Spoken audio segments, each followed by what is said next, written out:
கதாபாத்திரப்படி பார்த்தீங்கன்னா விஜய் சேதுபதி ஒரு வாத்தியாராக வர்றாரு. இங்கே வந்து கல்வி முக்கியம், படித்தீங்கன்னா படித்து நீங்கள் வெவ்வேறு வேலைக்கு போகலாம், உயரலாம் அப்படின்னு தான் கொண்டு வர்றாரு. ஆனால் அகிம்சை முறையோடு தான் கொண்டு வர்றாரு. அந்த அகிம்சையெல்லாம் அந்த இடத்துல செயல்படல. கிராமங்களில் அகிம்சைலாம் செயல்படாது. ஒரு முதலாளின்னா ஒரு பண்ணையார்னா அவர் கூட 25 பேர் இருப்பாங்க.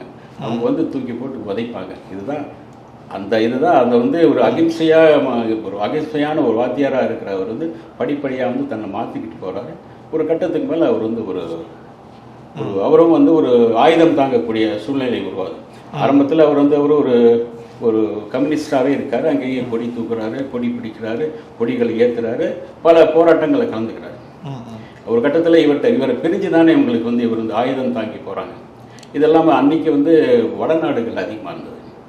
எனக்கு தெரிஞ்சு இந்த பக்கம் இந்த தென்னாட்டில் இந்த பக்கம் இங்கே வந்து சில இடங்கள் இருந்தது, வடநாட்டிலேருந்து வந்தது அப்படிம்பாங்க.